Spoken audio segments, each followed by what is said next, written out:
Hello, I am Mantastic and Fantastic, and today I'm going to be doing a first impressions video of the new buffs and evolutions that are coming to Japan. So, on the JP server, they're usually 2 to 3 months ahead of us, so we can expect these cards to come to North America in about 2 to 3 months' time. So, I believe this just occurred incredibly recently, so I'm going to be utilizing Reddit and the Gung-Ho official link, as well as Pad Guide to kind of display and showcase all the relevant information that we're going to be needing here. Furthermore, I will be including links to Reddit as well as the Gung-Ho official page in the description down below. So first off, they are going to be providing new split and or mega Awoken evolutions for current 6-star Godfest exclusives. So the first one is Takamimusubi, whose name I may not be pronouncing properly, and they're basically a triple hasting card with an incredibly long cooldown as well as time boosting buffing. So they were kind of underutilized for the most part, and they now have leader and sub forms. So this sub split evolution gives 4 skill boosts and double 7 combo. Now remember, their base cooldown is 20 turns, but they give 3 turns haste. So this can potentially have some merit, because if you think about it, if you are able to get at least 20 skill boosts, that means the 3 turns haste can come into play, and that's basically 7 skill boosts, so to speak. Obviously, this one card is not necessarily contributing much to your team overall in terms of active skill benefits, but it's a massive skill boost stick, and the fact that it has double 7 combo means they can deal meaningful amounts of damage. Unfortunately, I don't really foresee where we can utilize this incredibly well, so to speak. Maybe in like solo mode challenges where they're very short and very difficult to actually clear, and the 4 skill boosts with a card that actually has meaningful amounts of damage can be beneficial. So again, I don't feel like they're going to be incredibly amazing, but hey, it's better than nothing. And then their leader skill, or their leader split form, has no skyfall. You have to match 4 or 5 colors and leave 6 or less orbs remaining. So this is basically like Raphael. And for anyone who played the Lucky Sevens ranking tournament, you may have PTSD from actually using Raphael. But thankfully, this card here is a little bit easier. Now, their full multiplier is actually a little lower. They have 6 times 5, which is 30. 30 times 30 is 900 times. So it is a slightly lower max multiplier. But the fact that you can have 6 or less orbs instead of 5 is a big deal. Now, when we were playing with Raphael, you have to basically hit 8 combos, and one of those combos has to be a TPA or 4 connected. Whereas with Takumin card, you can have just a vanilla 8 combos, no additional connecting. So that can greatly obviously ease leader skill activations, but hey, it's Raphael. Like, not many people want to necessarily use Raphael as a leader because there is no defensive multipliers to fall back on. You have consistency issues. Their base skill is not that helpful as well, so it's not that great of a leader overall, but hey, a new evolution is always nice. Maybe we can always hope that their Mega Awoken evolution probably a year from now is more meaningful and beneficial. Next is Kami, and Kami is quite a reasonably strong dark monster. Like, they kind of draw similarities to Yogg in that they have explosively high multiplier when matching 2 combos. In her case, it's dark and wood. So this she still retains her follow-up attack in either of her evolutions, but she now will gain access to basically a 10 combo awakening or 7 combo. But this sub form has 3 skill boosts, and 3 skill boosts is again a big deal. Like, she has a short base cooldown, so you can inherit something easily over top of it, and she's going to have massive amounts of damage if you hit 10 or more combos. But you have that follow-up attack, which is kind of rare for dark. She's also bind immune, so I can honestly foresee that Kami can have quite a bit of value overall for the most part. The leader split form, they gain a 7 combo instead of this 2 skill boost and 10 combo. Their leader skill is 5 times attack when 80 or more health, and then attack and RCV 3 times when below 79%. So you have some multiplier. It's instead of 5, it's 3 times, so it's a big hit. And when you have dark and wood at the same time, 3.5 times 5, you're over 15 times damage. It's over 225 times. It's going to be like, math is hard, maybe 250-ish, I don't know. It's like pretty high amount of multiplier overall, but I honestly feel that Yogg is still a better choice because Yogg just has, I feel, a better sub pool to pretty much draw upon overall, and you have more skill boosts in Yogg's form compared to Kami's leadership form. So maybe her sub form might actually be used as a leader for the triple skill boost, just because triple skill boost is a big deal compared to one that's 6 versus 2. Next is Ameno, whose name is too long to pronounce. Their sub form honestly looks way better than their leader form overall. Like, let's just look at their awakenings by comparison. So this is the sub Ameno. They have full bind immunity, a skill boost, recover bind, skill bind resist, time extend. They have void damage penetration, so their leader skill likes you to actually make boxes, so now you can make a box and deal damage. And then they have devil and dragon killer awakenings naturally, so you can use this in co-op mode. That has a tremendous amounts of value. Like, let's say we're comparing it to like other strong VDP options. Ameno can have effectively 9 plus 2.5 times effective damage against devil and dragon type spawns, which is a big deal. You basically can deal more effective damage than, say, like a Yusuke who does not have any latent killer awakenings on him. So can have some pros and cons, but it's the leader skill that's going to be quite tasty overall. Their sub leader skill gives you 6 times attacks with if you're light attributes, so unconditional 36 times, which is great. That's damage control, and that's why he's one of the best Arena 3 speed farming teams in the game. You just have easy 36 times, which is enough to kill most content. Water cards have 2 times RCV, so 4 times healing is nice. But then when you connect 6 or more light orbs, you get 3 times damage. So now you have 3 times 6 is 18. 18 times 18 is, quick math, 324 times damage. So you have 324 times damage with a single row. That's an incredible amount of damage. And remember, it's 6 or more connected orbs. You make that blob of light, you make a box, you still have 324 times damage. The leader split form, you have 1.5 times to all stats for light and water cards. Connecting up to many orbs gives you 9 times damage. You are still lower damage overall. So the leader split form has less damage. You have more survivability, but less recovery, like more health. So I honestly feel that the sub split form is better just because you have better awakenings overall. That VDP is great. Like the super follow-up attack awakening is kind of terrible overall, in all honesty. So Ameno looks pretty nice right now at this point in time. Like more flexibility as a leader or sub. And then the next card, which I'm personally most excited about, is Mega Awoken Dark Metatron. So Mega Awoken means that this is an older Godfest exclusive, and they now gain a revamped active skill, a revamped leader skill, and they become animated. And her animation is incredibly beautiful. It kind of captures that whole like dark fallen angel theme, which I think is amazing. So let's take a look at our awakenings before we look at anything else. So Dark Metatron has 2 skill boosts, skill bind resist, full bind immunity, a single time extend, VDP, and double 7 combo. Now, this is the exact same awakenings as Yusuke. The exact same. And we know Yusuke is great and wonderful. So Dark Metatron is going to be wonderful, right?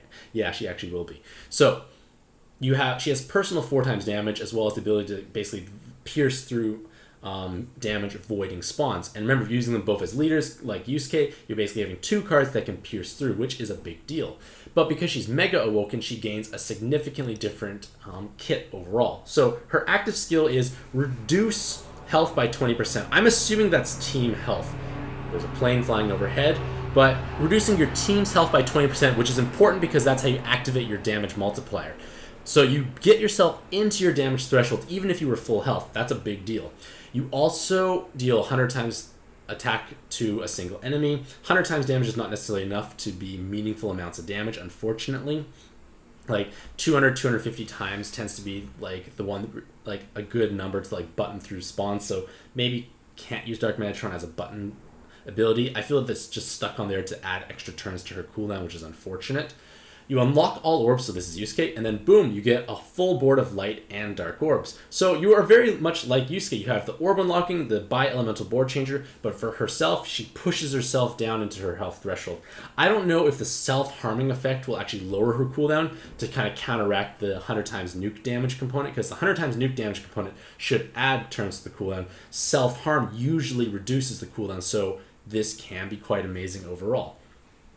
Her leader skill now is 3 times attack when below 80%, and God types have unconditional 2 times health and attack. So right away, if you're below 80% health, you have automatically 6 times damage, and you always have 4 times health. So 6 times damage is not enough yet, but wait, there is more. You also reduce damage at 7 combos. I'm going to just presume it's 25% because that tends to be where most shields are at this point in time. So that's 43.75% damage reduction. On top of 4 times health, you can survive virtually everything. Like things like Vraska can tank Goemon preemptive in Altarina, which is amazing. So Dark Metatron, assuming you're not like a tiny amount of health, can tank the preemptive quite easily because you have this damage reduction shield. The damage reduction shield and bonus damage occurs when you hit 7 or more combos. So 7 or more combos can be a little challenging to hit. Like, you only have one time extend, like Yusuke. So again, depending on the type of team you build, you may or may not have timing issues. But in all honesty, Yusuke can be worked around. Dark Metatron definitely can be worked around. So basically, her multiplier looks like 4 times health, 225 times damage, basically no bonus recovery, and then what I'm going to guess is 43.75% damage reduction shield. This is amazing. So trading out recovery for damage reduction has pros and cons. Obviously, hitting 7 combos for the shield is going to be problematic. Like, it can make stalling a little difficult because when you think about it, if you are below 80% health, you're going to be smashing for amazing amounts of damage. So stalling is not necessarily going to occur. But if you're above 80% health and you hit the 7 or more combos, you're not going to be dealing that much damage. You're going to be doing 2.5 times 2. Nothing at this point in time. So you will be actually okay. Most dangerous spawns will be just tickled by that, so you'll be actually fine, and then you get the damage reduction. So that may not even necessarily push you down below 80% health, because assuming you have like 140,000 health, they have to be hitting for a very large amount of damage, because let's think, like 20,000, 20% of 40, that's 3,000. I don't know. Point of the matter is, like, you can take like probably like 40,000 hits and still not drop below your threshold, and assume you can heal up enough, you can kind of stall indefinitely provided you hit those 7 or more combos. So pros and cons overall, but damage reduction means you are less vulnerable to gravity-based attacks, especially gravity preemptives, which is something teams like, say, Vraska, Rashana, who have just pure health, no other defensive multiplier, can suffer from. So I'm personally quite excited for Dark Metatron. I have Dark Metatron on both accounts. And now I guess the question that comes up is, what kind of cards can we actually use for their team? So you are God restricted, and her active skill gives you light and dark orbs. So it's basically like Sheena's active skill. So it kind of makes you think we should be using light and dark cards, which is definitely true. It's kind of like Yusuke. You want to obviously use light or water-based cards, or light-based cards for the most part, but you are kind of forced to based on the leader skill requirements. Dark Metatron does not have that requirement, but I feel like it would be usually a bit more beneficial for at least optimal burst damage. But with that being said, you can use any god type card. You could use Odin Dragon, you could use Ragnarok Dragon. There's no rules that say you cannot. So this gives her lots of team building flexibility. So you can definitely have an interesting varied team. But I just pulled up Pad Guide here. We're going to just quickly see if it actually shows up on my screen here. There we go. Pad Guide still works for quite a bit of older content. Now, I basically filtered for light and dark cards with god typings, and right away, Miru stands out as a good candidate. Miru has insanely high weighted stats. She can be limit broken, so she has huge amounts of recovery, which is something that Dark Metatron teams are going to like. She's got potentially 777 combo or follow-up attack in her limit broken form and solo mode, so maybe a couple of Lolly Mirus might be a great thing to have for both added bulk and the awakenings. Their active skill itself is not necessarily that great, but again, that's what skill inheritance is for. Other cards that I can see being beneficial is Planar, potentially. Has time extends, which is something that this team may be lacking. A 7 combo, follow-up attack.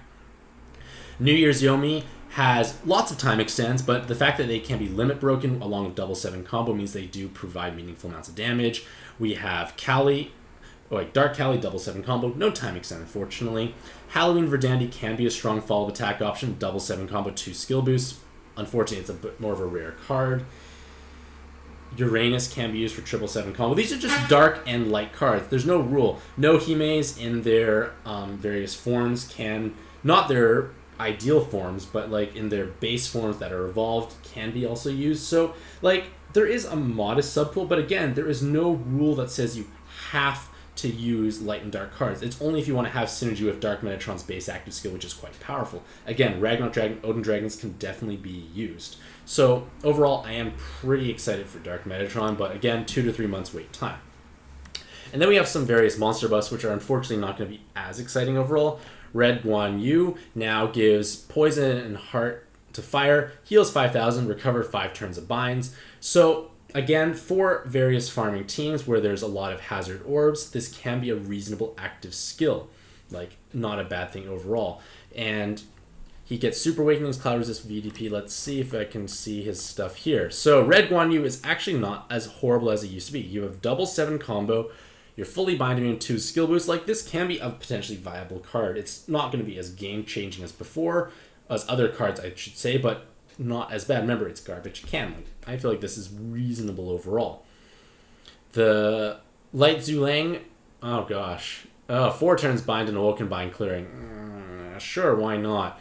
Awakenings, still too many TPAs. Oh, I don't want to use you. No. I have so many of them. I don't like them.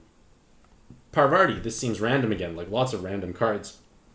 There's probably a pattern or why this is occurring. So Parvati's active skill now unlocks all orbs. So her active skill is already a short 5-turn cooldown if I'm not mistaken. So this can be meaningful for wood farming teams. You can have a Parvati to unlock orbs. That can be quite beneficial overall. Why not? Water to heart, enhance wood and hearts. So you unlock orbs, you enhance orbs. Pretty decent overall. Her awakenings do get changed. Poison. Lots of TPAs, full bind immunity. Like, lots of TPAs would. We don't necessarily want that much, unfortunately, I feel. Isis, active skill for 1 turn, slightly reduced damage taken, recover 3 turns instead of 2, I'm guessing. Okay, not that great. They're taking out lots of water orb enhance awakenings, so now she has 7 combo and full bind immunity and a super finger. Again, 1/7 combo is not that special, especially when you have no extra luxurious awakenings like follow-up attack, VDP attached to it, so Isis, I feel, still won't be that amazing. Reincarnate Izanagi goes from 6 to 3 turns. That's a huge difference overall, and he now gains super skill boosts, so he has 2 skill boosts and a 3-turn base cooldown. Not too bad, like, maybe situationally you can use it. Again, he might have possibly some benefit on Dark Metatron teams if you really need a fast charging health reduction active skill. Something to think about.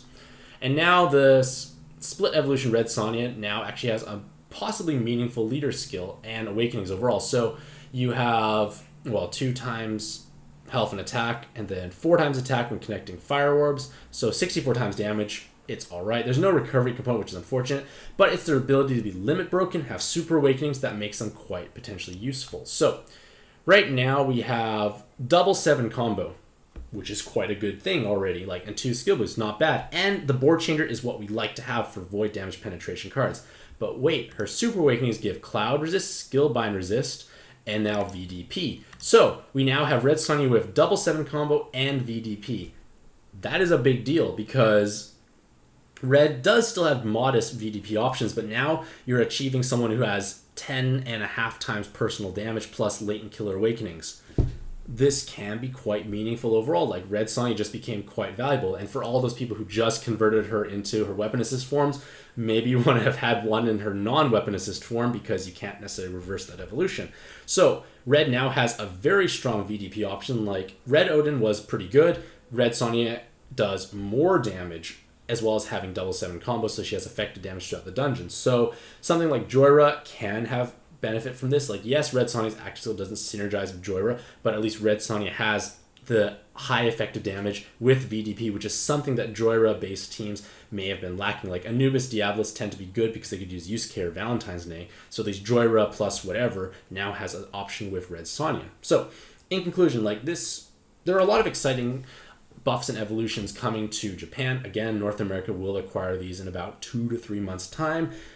But in that meantime, we are able to at least prep and prepare. Like, we can get all the evolution materials ready that are required. And let's say we want to use lots of Lolly mirrors on our Dark Metatron team. Now's the time to kind of start building it up and just evolving, leveling, investing if you want to use it. Like, for myself, I might use 2 of them. Maybe I'll throw in an Indra, maybe New Year's Yomi, maybe Odin or Ragnarok Dragons. I haven't decided, but maybe I might want to use 2. Again, things can change and vary based on what happens the next 2 to 3 months. So let me know what you think about all these buffs and changes in the comments below. Who are you most excited about? And do you think I maybe have glanced over certain cards or overhyped certain ones? Hopefully you'll have a fantastic day. I wish you all the best of luck in your own pet adventures, and happy puzzling.